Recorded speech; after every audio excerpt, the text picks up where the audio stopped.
Tudo que você pensa, tudo que você sente, todo o amor que existe no mundo, todo o ódio, toda a ganância, todo o carinho e preocupação, a felicidade, as tristezas, a sua identidade e as suas memórias, toda a cultura, toda a história, toda a tecnologia, tudo isso é produzido graças ao funcionamento do cérebro humano.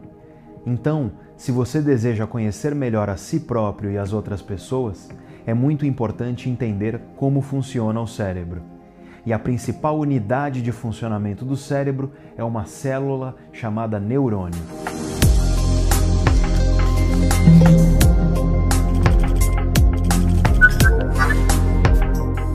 A primeira vez que eu vi um cérebro na minha frente, eu confesso que eu não fiquei impressionado. Em primeiro lugar, porque é pequeno, cabe na palma da sua mão. Em segundo lugar, porque é leve, pesa cerca de 1,3 kg a 1,4 kg. Em terceiro lugar, porque tem uma textura muito esquisita.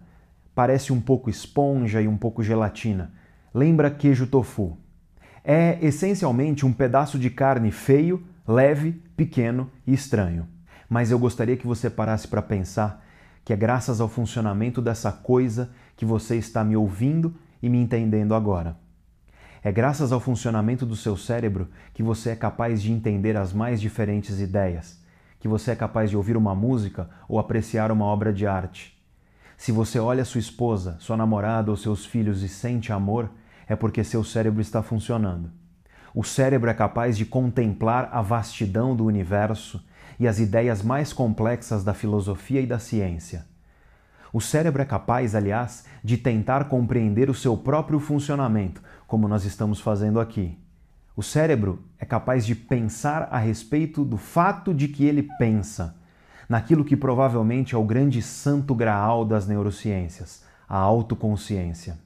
E como todo tecido biológico, o cérebro é formado por células, e a principal célula que forma o cérebro é chamada de neurônio.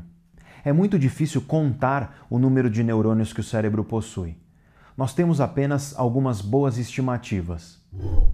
E as mais recentes estimativas são provenientes de estudos realizados por pesquisadores brasileiros, estudos internacionalmente reconhecidos que estimaram que o cérebro possui aproximadamente 86 bilhões de neurônios. Como nós veremos já já, o neurônio é uma célula que recebe e transmite informações, ou seja, o neurônio realiza conexões com outros neurônios. O neurônio faz, em média, 1.000 a 10.000 conexões com outros neurônios. Isso é uma média. Existem neurônios que fazem muito mais do que isso. Tenta imaginar, então, o número de combinações possíveis entre neurônios dentro de um cérebro humano. Estamos falando de 86 bilhões de neurônios fazendo em média 1.000 a 10.000 conexões. Esse é um número absurdo. Ele não cabe na sua tela agora.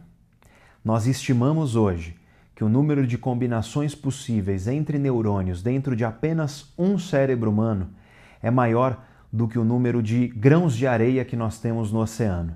É maior, aliás, que o número de átomos em toda a nossa galáxia. Não é à toa, então, que nós consideramos o cérebro a máquina mais complexa conhecida no universo. Afinal de contas, se você acha que qualquer coisa é complexa e difícil, como por exemplo física quântica ou neurociência, é porque você tem um cérebro humano que é capaz de achar coisas complicadas. Afinal de contas, se não existissem cérebros humanos no nosso planeta, não haveria a noção de complexidade. Para que haja complexidade, é preciso que haja um cérebro capaz de compreender o conceito do que é complexo. Em outras palavras, o próprio conceito de complexidade é produzido pelo cérebro. Então, é muito difícil explicar o funcionamento do cérebro de maneira rápida, concisa e sucinta. Eu vou tentar aqui explicar alguns conceitos gerais, mas é inevitável. Isso será uma série de vídeos, e o vídeo de hoje, o primeiro, será sobre o neurônio. É importante entender que existem diversos tipos de neurônio, mas, em geral, os neurônios costumam ter algumas peculiaridades, algumas estruturas que são características ao neurônio e que nenhuma outra célula no corpo possui. O neurônio parece uma árvore. Ele é uma unidade de comunicação. Em outras palavras, o neurônio recebe e envia informações. As informações chegam ao neurônio nos dendritos, que seriam os galhos dessa árvore. Essas informações chegam através de substâncias químicas, os hormônios, neurohormônios, neurotransmissores e neuromoduladores. Existem diferenças entre essas substâncias, mas, em geral, elas exercem efeitos sobre o funcionamento dos neurônios. A membrana dos dendritos possui características bioquímicas que reagem a essas substâncias de duas possíveis formas. Algumas substâncias excitam a membrana, fazendo com que disparos elétricos ocorram, ou aumentando a frequência de disparos elétricos que já estão ocorrendo. Outras substâncias inibem a membrana, reduzindo a frequência de disparos elétricos. Perceba, então, que informações químicas são convertidas em informações elétricas no neurônio. Quando o neurônio dispara, esse impulso elétrico percorre o axônio, ou seja, o tronco dessa árvore. Alguns neurônios têm axônios revestidos por uma camada, chamada bainha de mielina. Essa é uma camada de gorduras. Cerca de 80% da bainha de mielina é composta por gorduras, e um importante componente dessas gorduras são os ácidos graxos ômega 3.